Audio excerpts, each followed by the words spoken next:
So hello everyone, welcome to my YouTube channel. आज हम जो टॉपिक डिस्कस करने जा रहे हैं वो है कोलिजन पैरामीटर्स और चैप्टर्स है आपका गैसियस स्टेट। ठीक, तो आज का video specially basic first semester वालों के लिए ज्यादा इंपॉर्टेंट है। ठीक है, तो चलिए स्टार्ट करते हैं आज का सेशन जिसका नाम है गैसियस स्टेट। उसमें हम पढ़ेंगे कोलिजन नंबर क्या होते हैं, कोलिजन डायमीटर क्या होता है, कोलिजन फ्रीक्वेंसी क्या है एंड मीन फ्री पाथ क्या है। ठीक, चलिए लेट अस स्टार्ट। तो फर्स्ट टर्म है कोलिजन डायमीटर। चलिए इसको देखिए, कोलिजन वर्ड है तो according to kinetic theory of gases हमने क्या पढ़ा था कि molecules are in a state of rapid random motion. कि मॉलिक्यूल्स क्या होते हैं, हमेशा मोशन करते रहते हैं and during their motion they collide with each other. ठीक, अब यहाँ पे बेटा कोलिजन डायमीटर हमें समझना है। तो जैसे सपोज आप कोई भी दो मॉलिक्यूल्स ले लीजिए, तो अगर मान लीजिए कि एक मॉलिक्यूल्स यहाँ से आ रहा है और दूसरा मॉलिक्यूल्स यहाँ से आ रहा है, ये इधर से मूव कर रहा है और ये इधर से मूव कर रहा है, इन दोनों के बीच में क्या होगा, कोलिजन होगा, इम्पैक्ट, दोनों एक दूसरे के साथ टकराएंगे। ठीक, तो आप एक बॉल ले लीजिए, एक दूसरा बॉल ले लीजिए सेम साइज का, और दोनों को मान लीजिए कि आप इस डायरेक्शन में जस्ट इधर से पुश करिए, दूसरे को इधर पुश करिए, दोनों बॉल आएंगे टकराएंगे। तो टकराने का मतलब क्या होगा कि वो दोनों एक दूसरे के आउटर सरफेस को टच करेगा और उसके बाद उनका डायरेक्शन बदल जाएगा, या तो वो इधर वापस आएगा या तो फिर इधर आएगा। ठीक, तो जो क्लोजेस्ट डिस्टेंस आता है जहां तक वो एक दूसरे को टच करेंगे, पॉइंट ऑफ कांटेक्ट कह सकते हैं, उसके बीच का जो डिस्टेंस आएगा उसी को हम बोलते हैं कोलिजन डायमीटर। ठीक है, तो collision diameter of A gaseous molecule is the closest distance, closest जितना मैक्सिमम डिस्टेंस हम पास ला सकते हैं of approach between the molecules of to molecules taking part in a collision. तो दो मॉलिक्यूल्स के बीच में जब दोनों एक दूसरे के साथ टकराएंगे तो कितना क्लोजेस्ट डिस्टेंस है। So it can be defined as the closest distance between the centres of the two molecules taking part in a collision. जो कोलाइड कर रहे हैं, जो कोलिजन हो रहा है दो मॉलिक्यूल्स के बीच में, उनके सेंटर्स के बीच का सबसे क्लोज डिस्टेंस, उसी को बोलते हैं कोलिजन डायमीटर। क्लियर? चलिए जैसे आपको यहाँ पे फिगर में दिखाया गया, इसको जनरली हम क्या लिखते हैं, सिग्मा से लिखते हैं, कहीं कहीं डी से भी लिखा जाता है, तो कंफ्यूज नहीं होना, एक ही बात है। ठीक, तो इसका सेंटर यहाँ में है, इसका सेंटर यहाँ में, तो इन दोनों के बीच का क्लोजेस्ट डिस्टेंस, इसी को बोलते हैं कोलिजन डायमीटर। ठीक है, चलिए अब जब मॉलिक्यूल्स एक दूसरे के साथ टकराएगा, एक टकराएगा तो यहाँ तक एक मिनिमम डिस्टेंस तक पास आना है, वो डिस्टेंस क्या हो गया, कोलिजन डायमीटर। इसका मतलब हम क्या कहेंगे कि कोलिजन कब होगा, कि जब कोई मॉलिक्यूल्स, जैसे सपोज एक मॉलिक्यूल्स है, अब इसका जो कोलिजन डायमीटर के रेंज में, दैट इज सिग्मा के रेंज में या उससे कम डिस्टेंस पे अगर कोई मॉलिक्यूल्स इसके पास आएगा तो वो इससे कोलाइड करेगा, बट इस डिस्टेंस अगर ज्यादा है तो उससे कोलाइड नहीं करेगा। तो कोलिजन कब होगा, जब मॉलिक्यूल्स क्या होंगे, दो मॉलिक्यूल्स एक दूसरे के इतने क्लोज डिस्टेंस में हो कि उनके बीच का सेंटर्स का डिस्टेंस कितना है, सिग्मा से कम हो। तो if closest distance between the two molecule is less than sigma their collision diameter, इसका मतलब है उनके बीच में क्या होगा, कोलिजन होगा। ठीक, क्लियर? तो कोलिजन डायमीटर का मतलब यही है कि वो दो closest distance between the centres of the to molecules taking part in a collision। ठीक, चलिए अब यहाँ पे क्या है कि जब मॉलिक्यूल्स के बीच में कोलिजन होगा, but at the point of their closest approach the mutual repulsions between the molecules become so strong as to cause reversal of direction of their motion. मतलब आपने देखा होगा कि आप दो बॉल को लेके आइए, अगर दोनों एक दूसरे से टकरा रहे हैं तो टकराने के बाद क्या होंगे, उनके डायरेक्शंस अपोजिट हो जाते हैं। ऐसा क्यों होता है, क्योंकि अगर दो हमने यहाँ पे क्या लिया है, point of their closest approach molecules के बीच में, इसमें दो तरह का रिपल्सन होता है, एक को हम क्या बोलते हैं, इलेक्ट्रॉनिक रिपल्सन, और दूसरे को क्या बोलते हैं, न्यूक्लियर रिपल्सन। ठीक, तो जब दो मॉलिक्यूल्स एक दूसरे के इतने क्लोजेस्ट डिस्टेंस पे हैं कि यहाँ में क्या हो सकता है कि दीज इलेक्ट्रॉनिक और न्यूक्लियर रिपल्सन्स आर सो स्ट्रॉन्ग, इतने स्ट्रॉन्ग हो जाते हैं कि वो दोनों एक दूसरे को रिपेल कर देते हैं। ठीक है, so they cause the reversal of the direction of their motions. ठीक, इसलिए क्लोजेस्ट डिस्टेंस पे मॉलिक्यूल्स के बीच में mutual repulsions, that is electronic और न्यूक्लियर रिपल्शंस, इतने स्ट्रॉन्ग हो जाते हैं कि वो क्या हो जाते हैं, दोनों के डायरेक्शन को मतलब पीछे की तरफ धकेल देता है। ठीक, In general, collision diameter of a molecule is slightly larger than its molecular diameter. Molecular diameter का मतलब हो गया twice of the radius. तो जनरली जो collision diameter होते हैं molecule से slightly larger होते हैं. इनको कैसे निकाल सकते हैं? So these collision diameters can be determined by viscosity measurement. Viscosity measurement से हम इसको निकाल सकते हैं, कैलकुलेट कर सकते हैं. For example, the collision diameter of hydrogen and oxygen are, hydrogen के लिए कितना है 2.74 एंगस्ट्रॉम और ऑक्सीजन के लिए कितना है 3.61 एंगस्ट्रॉम रिस्पेक्टिवली. ठीक, तो कोलिजन डायमीटर कहने का मतलब क्या हो गया? The closest distance between centres of the two molecules taking part in a collision. ठीक, इस डिस्टेंस से कम डिस्टेंस पे अगर दो मॉलिक्यूल्स एक दूसरे के पास आएंगे तो उनके बीच में कोलिजन होगा. अगर उन दो मॉलिक्यूल्स के बीच में डिस्टेंस अगर कोलिजन डायमीटर से ज्यादा है तो जनरली वो एक दूसरे के साथ कोलाइड नहीं होंगे. ठीक, क्लियर? चलिए सेकंड पॉइंट हमारा क्या है? Collision number. Now again according to kinetic theory of gases the molecules are in a rapid random motion, in state of rapid random motion करते रहते हैं and during their motion they collide with each other and with the walls of container. ठीक, अब उसी में हमें यहाँ निकालना है कोलिजन नंबर. तो डिफाइन कर दीजिए. So the number of molecules with which a given molecule collides, मतलब number of collisions taking place in 1 second, कि एक सेकेंड में ऐसे कितने मॉलिक्यूल्स हैं जो किसी एक मॉलिक्यूल के साथ कोलाइड कर रहे हैं, उसी को बोलते हैं कोलिजन नंबर. सीधा सीधा कोलिजन क्यों होता है? कि हर मॉलिक्यूल्स मोशन कर रहा है, मूव कर रहा है. ठीक है, and during their motion they collide with each other and with the walls of container. So number of collision means the number of molecules with which a given molecule collides in 1 second. Per second में कितने number of collisions होते हैं उसी को हम बोलते हैं collision number. Generally इसको हम क्या लिखते हैं? Z1 and express as. चलिए collision number को हम डिफाइन करें, अगर निकालते हैं इसका फॉर्मूला यहाँ पे आता है Z1 इक्वल टू, लिखते हैं यहाँ से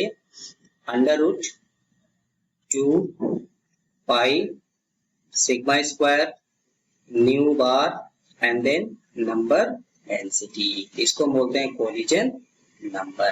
ठीक, चलिए वेयर सिग्मा इसको हम बोलते हैं कोलिजन डायामीटर. अभी जो हमने पीछे डिस्कस किया ये हो गया कोलिजन डायामीटर. ये जनरली हमें एक्सपेरिमेंटल वैल्यू है, क्वेश्चन में दिया जाता है. ठीक, न्यू बार इसको बोलते हैं एवरेज वेलोसिटी, इसको बोलते हैं एवरेज वेलोसिटी. चलिए ये फिलहाल हम अभी नहीं पढ़े, इसकी वैल्यू होती है एक्चुअली 8RT बाई n. ये आगे डिस्कस करेंगे जब मैक्सवेल डिस्ट्रीब्यूशन ऑफ वेलोसिटीज पढ़ेंगे. और n को हम बोलते हैं नंबर डेंसिटी, इसको बोलते हैं नंबर डेंसिटी. अब ये हमें क्या बताता है? कि number of molecules per unit volume.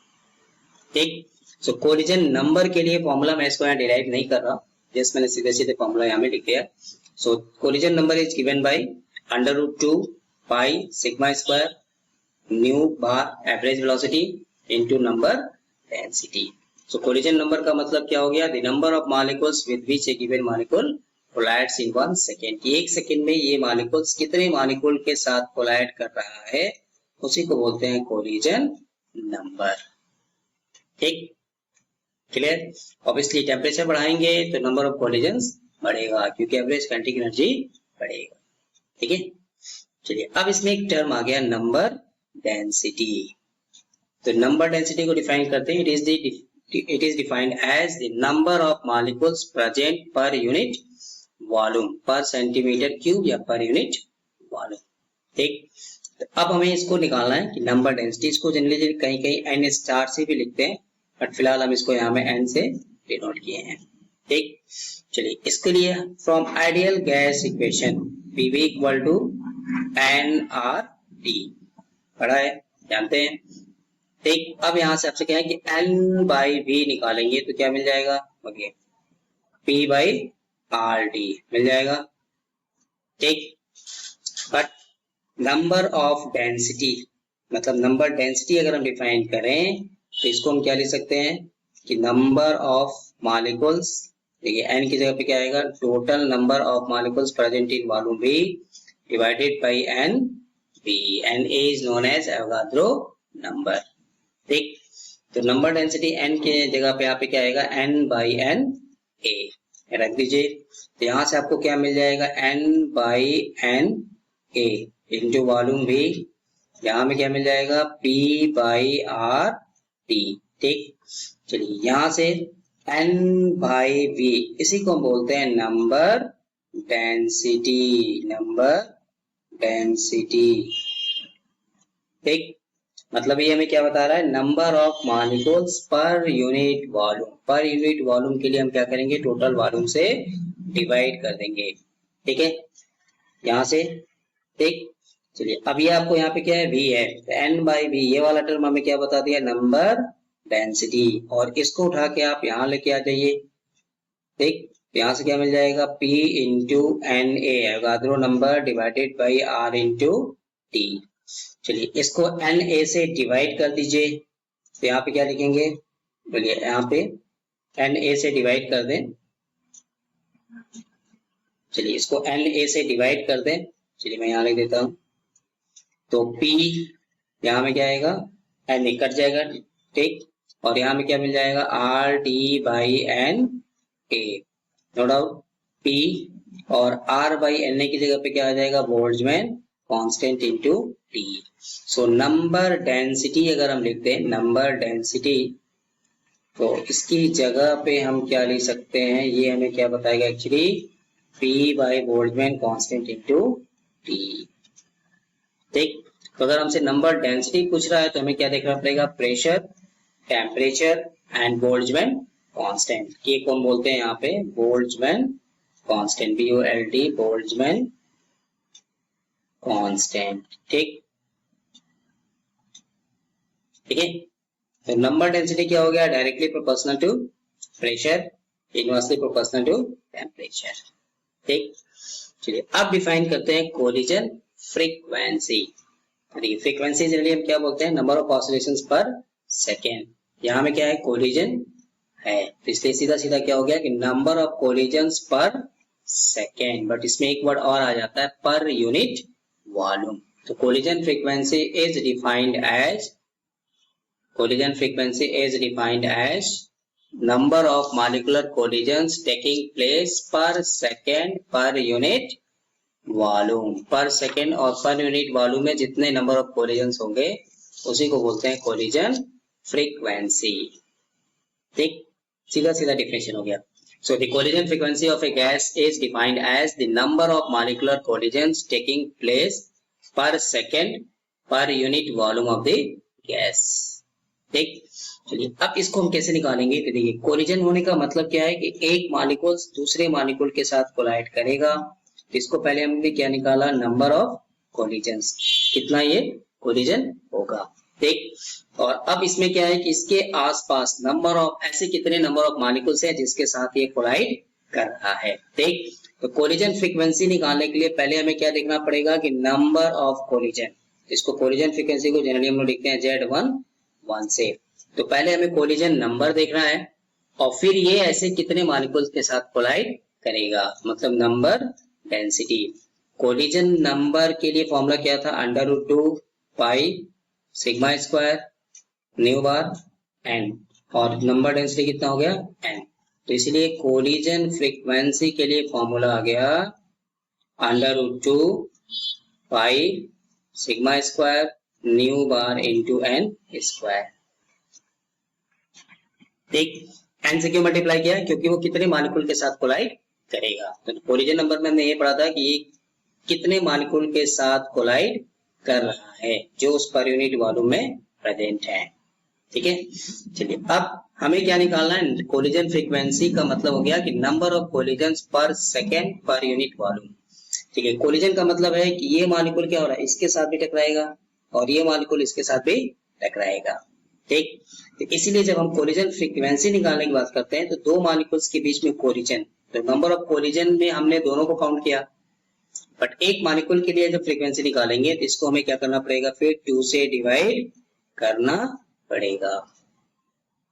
ठीक, क्लियर, मतलब क्या हो गया कि जब मॉलिक्यूल कोलाइड कर रहा है तो एक मॉलिक्यूल दूसरे मॉलिक्यूल के साथ कोलाइड करेगा। ठीक, तो जो नंबर ऑफ कोलिजन में हमने काउंट किया था वो दोनों के लिए सेम है ना, मैंने पहले वाले के लिए भी दूसरे वाले के साथ, दूसरे वाला फिर पहले वाले के साथ कोलाइड कर रहा है। इसलिए जब फ्रीक्वेंसी निकालेंगे तो हम क्या करेंगे, उसको 2 से डिवाइड कर देंगे। ठीक है, तो जब 2 से डिवाइड करेंगे तो हमें क्या मिल जाएगा, total number of collisions taking place पर सेकेंड पर यूनिट वॉल्यूम। और ये स्क्वायर रूट है और ये 2 है, इससे कैंसिल होगा तो क्या बच जाएगा 1/√2।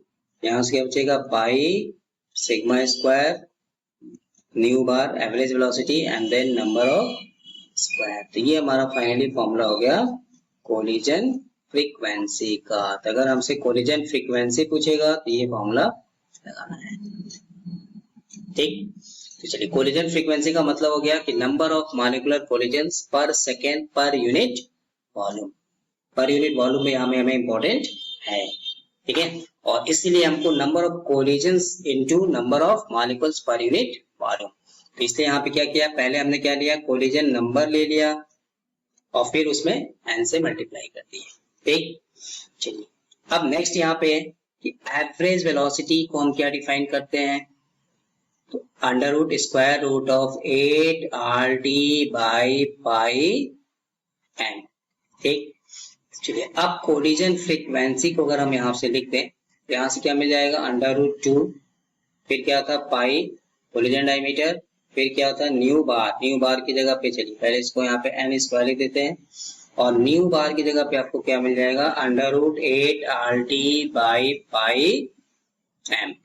ठीक, चलिए इसको सिंप्लीफाई करिए, क्या मिलेगा, तो देखिए यहाँ से क्या 8 है, 8 का स्क्वायर रूट कितना होगा 4 × 2, 4 का हो गया 2, √2, 2 से 2 कैंसिल हो गया, तो यहाँ से क्या मिल जाएगा 2। ठीक, देखिए यहाँ में अंडर रूट नहीं है, सिर्फ पाई है और यहाँ में √π है, इससे जब कैंसिल होगा, ठीक है, तो क्या बचेगा √π। ठीक, इसलिए यहाँ से मैं लिख दे रहा हूँ 2 सिग्मा स्क्वायर, ये हो गया n स्क्वायर और ये अंडर रूट को यहाँ ब्रैकेट में डाल दीजिए, 8 बाहर आ गया, ये हो गया पाई। ठीक, RT/πm। तो ये भी हमारा कोलिजन फ्रीक्वेंसी का एक फॉर्मूला है। ठीक, क्लियर। तो हमने क्या किया, जस्ट एवरेज वेलोसिटी की जगह फॉर्मूला रख दिया और उसको सिंप्लीफाई कर दिया। दूसरा हमने क्या पढ़ा था, नंबर डेंसिटी। तो नंबर डेंसिटी क्या था, P/बोल्ट्जमैन कांस्टेंट इनटू T। ठीक, तो यहाँ में रख दीजिए। तो एक और फॉर्मूला हमको यहाँ मिल जाएगा कोलिजन फ्रीक्वेंसी के लिए, 2 कोलिजन डायमीटर सिग्मा स्क्वायर, देखिए n की जगह पे क्या रख दे रहे हैं, P/बोल्ट्जमैन कांस्टेंट T का होल स्क्वायर, स्क्वायर रूट, यहाँ में क्या बचेगा पाई RT/m। तो ये फाइनली हमारा कोलिजन फ्रीक्वेंसी का एक और फॉर्मूला हो गया। अब हमको यहाँ से क्लियरली दिखाई देगा फैक्टर्स अफेक्टिंग कोलिजन फ्रीक्वेंसी। ठीक, तो 3 इसमें पैरामीटर हमें दिखाई दे रहे हैं जनरली किसी एक पार्टिकुलर गैस के लिए। नंबर 1 क्या दिखाई दे रहा है आपको, कोलिजन डायमीटर, दूसरा क्या दिखाई दे रहा है प्रेशर, और तीसरा क्या दिखाई दे रहा है टेम्परेचर। ठीक, तो कोलिजन फ्रीक्वेंसी के लिए क्या क्या फैक्टर आ सकते हैं। चलिए number 1, so it is evident that, ये कहां से आ रहा है, एविडेंट दैट का मतलब हमने जो फॉर्मूला यहाँ पे लिखा, तो चलिए फॉर्मूला अगर यहाँ फिर से लिख दें तो क्या मिला था, कोलिजन फ्रीक्वेंसी इक्वल टू 2 से 2 कैंसिल हो जाएगा, तो 2 सिग्मा स्क्वायर, n की जगह पे क्या आपको मिलेगा P/kT का होल स्क्वायर। ठीक, and then 2 sigma square n square, और एवरेज वेलोसिटी की जगह पे क्या आ गया था पाई RT/m। ठीक, अब देखिए यहाँ से क्लियरली दिखाई दे रहा है कि collision frequency is directly proportional to square root of temperature. तो collision frequency is directly proportional to temperature, but क्या temperature, square root of temperature. Temperature के साथ बढ़ाने के साथ कोलिजन फ्रीक्वेंसी बढ़ेगा, क्योंकि मैंने पीछे कहा था कि टेम्परेचर बढ़ाएंगे तो एवरेज काइनेटिक एनर्जी बढ़ेगी, एवरेज काइनेटिक एनर्जी बढ़ेगी तो नंबर ऑफ कोलिजन्स बढ़ेगा। But square root of T मतलब अगर टेम्परेचर हम 4 टाइम्स बढ़ाएं तो इफेक्टिव नंबर कोलिजन फ्रीक्वेंसी कितना बढ़ेगा, square root of 4 that is 2 times. ठीक, collision frequency is directly proportional to the square of the pressure of the gas. तो pressure बढ़ाने से कोलिजन फ्रीक्वेंसी बढ़ेगा, क्योंकि प्रेशर बढ़ाने से क्या होगा, वॉल्यूम कम होगा। वॉल्यूम कम होगा, पर यूनिट वॉल्यूम में नंबर ऑफ कोलिजन्स बढ़ेंगे। नंबर ऑफ कोलिजन्स बढ़ेंगे तो ऑब्वियसली कोलिजन फ्रीक्वेंसी भी बढ़ेगा। ठीक, बट माइंड इट, याद रखिए स्क्वायर ऑफ द प्रेशर है, इसलिए ये प्रेशर कहाँ से आ रहा है, यहाँ से आ रहा है।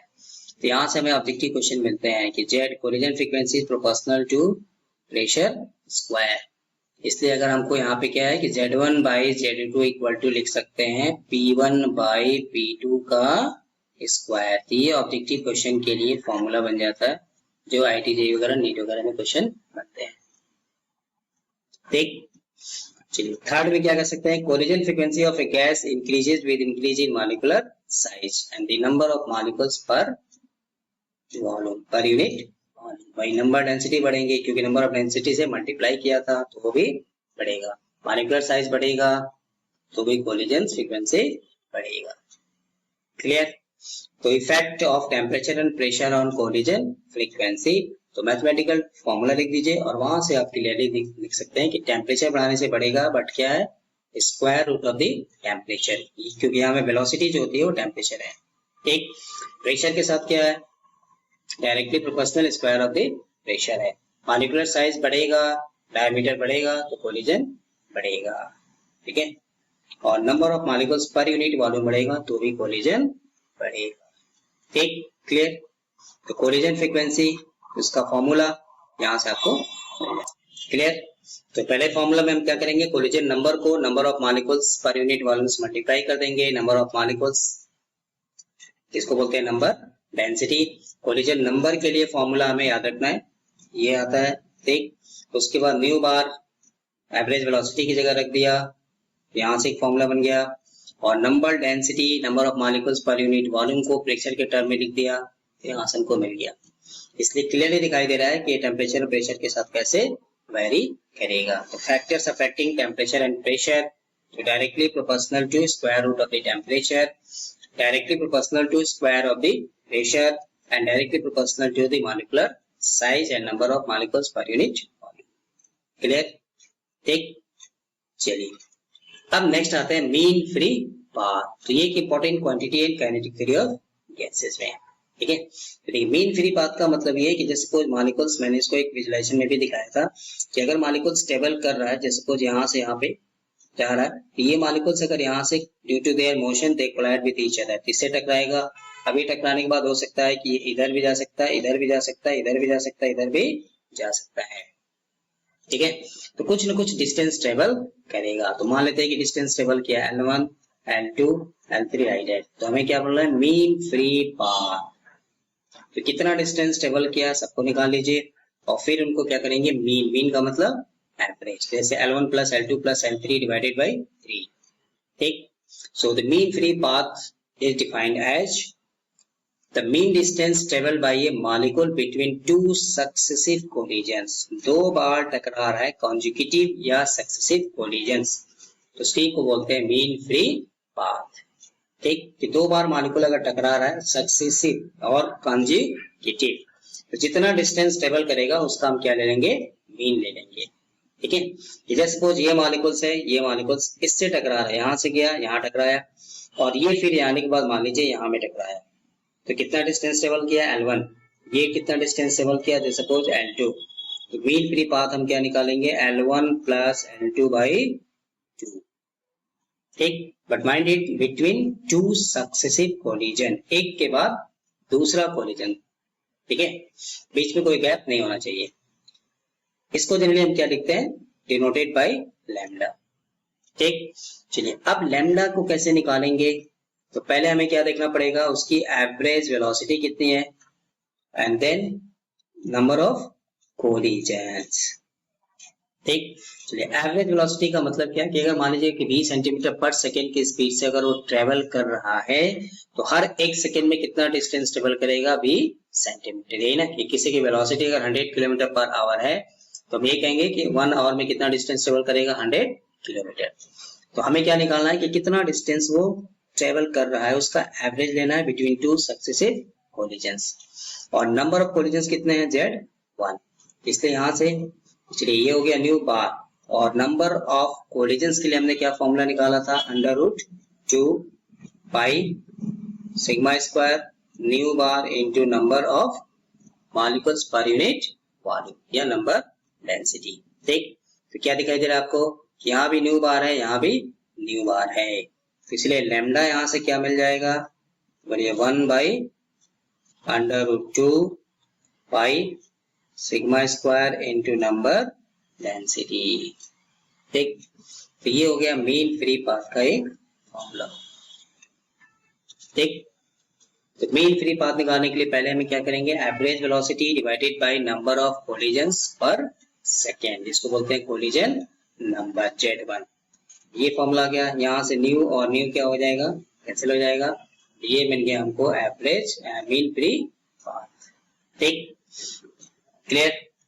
चलिए अब यहाँ से क्या है, पी सॉरी नंबर डेंसिटी, तो नंबर डेंसिटी हम क्या लिख देंगे, तो mean free path lambda equal to क्या मिला था, 1/√2 pi sigma square and then N number density, और नंबर डेंसिटी को हमने क्या लिखा था, डिराइव किया था P/K इंटू टी। ठीक, यहाँ में रख दीजिए, तो लैम्डा यहाँ से क्या मिल जाएगा, 1/√2 ठीक पाई सिग्मा स्क्वायर, एन की जगह पे P/KT, तो KT क्या हो जाएगा, ऊपर में चला जाएगा, मतलब सीधा सीधा wavelength mean free path lambda equal to KT/√2 pi sigma square into P. ये हमारा एक फॉर्मूला हो गया मीन फ्री पाथ के लिए। ठीक, √2 pi sigma square into P. अब आपको यहाँ से क्लियरली दिखाई देगा कि effect of temperature and pressure on mean free path. ठीक, चलिए एक और फॉर्मूला होता है मीन फ्री पाथ लैम्डा निकालने के लिए, तो इसको बोलते हैं ईटा कोफिशिएंट ऑफ विस्कोसिटी, ये आगे हम पढ़ेंगे, viscosity of gas 3/P into D. तो ये विस्कोसिटी ऑफ गैस और डेंसिटी ऑफ गैस पे भी डिपेंड करता है। When eta is the coefficient of viscosity, P is the pressure, D is the density of gas। ठीक, तो viscosity of gas and mean free path में relation. ठीक, चलिए अब यहाँ से दिखाई दे रहा है आपको वेवलेंथ, बार बार वेवलेंथ आ रहा है, sorry, mean free path lambda, तो मीन फ्री पाथ किस पे डिपेंड करता है, डायरेक्टली प्रोपोर्शनल टू टेम्परेचर। ठीक, यहाँ से दिखाई दे रहा है, अगर सबको हम कांस्टेंट रखें, और प्रेशर के लिए क्या आ रहा है आपको, प्रेशर कहाँ में आपको डिनोमिनेटर में है, तो क्या लिखेंगे, inversely proportional to pressure. Clear. ठीक, चलिए now it may be concluded that the mean free path is directly proportional to absolute temperature, मतलब mean free path is proportional to T। The mean free path is inversely proportional to the pressure of the gas, मतलब pressure अगर हम बढ़ाएंगे तो mean free path घटेगा, क्योंकि volume घटेगा, volume घटेगा तो स्पेस कम मिलेगा, स्पेस कम मिलेगा तो उनके बीच में डिस्टेंस क्या होंगे, कम होंगे। इसलिए यहाँ से क्या लिख सकते हैं कि mean free path is proportional to 1/P, obviously at constant temperature. ठीक, the mean free path is inversely proportional to the density of the gas, तो ये कहाँ से आ गया, तो वही जो फॉर्मूला लिखा। ठीक, कि डेंसिटी बढ़ेगा तो मीन फ्री पाथ घटेगा, and mean free path is inversely proportional to the square of the molecular diameter। तो ये molecular diameter बढ़ेगा तो उसके स्क्वायर के साथ ये घटेगा। So mean free path is proportional to 1/sigma square। तो ये सारा आपका मैथमेटिकल फॉर्मूले से क्लियर है, जो फॉर्मूला यहाँ में लिखा है। तो देखिए यहाँ से वही है कि at constant temperature and pressure lambda is proportional to 1/sigma square। ठीक, डायरेक्टली सिर्फ टेम्परेचर के साथ देखेंगे तो डायरेक्टली प्रोपोर्शनल, प्रेशर के साथ क्या दिखाई दे रहा है, inversely proportional, coefficient of viscosity के साथ भी ये वेरी करता है, और then mean free path is √1/d, density के स्क्वायर रूट का इनवर्सली प्रोपोर्शनल है। ठीक, क्लियर। तो ये था मीन फ्री पाथ। ठीक है, तो आज हमने क्या पढ़ा, कोलिजन पैरामीटर्स, जिसमें आता है कोलिजन डायमीटर। कोलिजन डायमीटर का मतलब था closest distance between the two molecules, centres of the two molecules involve in a collision, की जब दो मॉलिक्यूल्स टकरा रहे हैं तो कितने क्लोजेस्ट डिस्टेंस तक हम पास ला सकते हैं। उसके बाद उनमें क्या होता है, म्यूचुअल रिपल्सन, इलेक्ट्रॉनिक या न्यूक्लियर रिपल्सन इतना स्ट्रॉन्ग होता है कि वो उसको वापस धकेल देता है। ठीक है, इसलिए काइनेटिक थ्योरी ऑफ गैसेज हमने ये एज्यूम किया था कि मॉलिक्यूल जब टकराते हैं तो उनके कोलिजन्स क्या होते हैं, इलास्टिक होते हैं। वेलोसिटी में रहेगा, मास में रहेगा, बस ये डायरेक्शन अपोजिट हो जाएगी। ठीक, देन कोलिजन नंबर पढ़ा तो number of molecules with which a molecules collides per unit time या पर सेकेंड। ठीक, उसके लिए फॉर्मूला आ गया, नंबर ऑफ डेंसिटी मतलब number of molecules per unit volume, collision frequency तो फ्रीक्वेंसी मतलब पर सेकेंड, तो number of collisions per second but per unit volume, उसमें वॉल्यूम का भी रोल है। ठीक है, और उसके लिए फॉर्मूला पढ़ा, उसके लिए फैक्टर्स देखा, टेम्परेचर बढ़ाने के साथ बढ़ेगा, प्रेशर बढ़ाने के साथ बढ़ेगा, but square of the pressure, यहाँ सब्जेक्टिव क्वेश्चंस मिलते हैं। ठीक है, and then mean free path, mean free path का मतलब क्या हो गया कि जितना एवरेज डिस्टेंस ट्रेवल करेगा बिटवीन टू सक्सेसिव, ये सक्सेसिव वर्ड हमें एक डेफिनेशन में लिखना पड़ेगा, उसी को बोलते हैं मीन फ्री पाथ, और वो भी डिपेंड करता है टेम्परेचर और प्रेशर पे, तो उसका फैक्टर्स देखा। ठीक है, सो नेक्स्ट वीडियो में यहाँ से 2 न्यूमेरिकल्स लेके आएंगे and then viscosity of gas पढ़ेंगे। ठीक है, वहां से फिर किस तरह का न्यूमेरिकल्स हमको पूछता है, डायमीटर निकालने के लिए या फिर नंबर ऑफ कोलिजन निकालने के लिए या मीन फ्री पाथ निकालने के लिए। ठीक है, तो ये था आज का लेक्चर, गैसियस स्टेट्स को कंटिन्यू करेंगे अभी आगे नेक्स्ट वीडियो में पढ़ते रहेंगे। ठीक है, तो आई होप कि आपको आज का टॉपिक समझ में आया होगा। ठीक है, तो आप कमेंट करके बता सकते हैं, जिन लोगों ने चैनल सब्सक्राइब नहीं किया सब्सक्राइब कर लीजिए, क्योंकि नेक्स्ट वीडियो आपको अपडेट्स मिलता रहे। आपको कोई भी डाउट है, नोट्स चाहिए तो आप इस नंबर पे व्हाट्सअप कर सकते हैं। So thank you for watching, मिलते हैं नए वीडियो में नए टॉपिक के साथ, तब तक के लिए स्वस्थ रहिए, मस्त रहिए, जय हिंद जय भारत।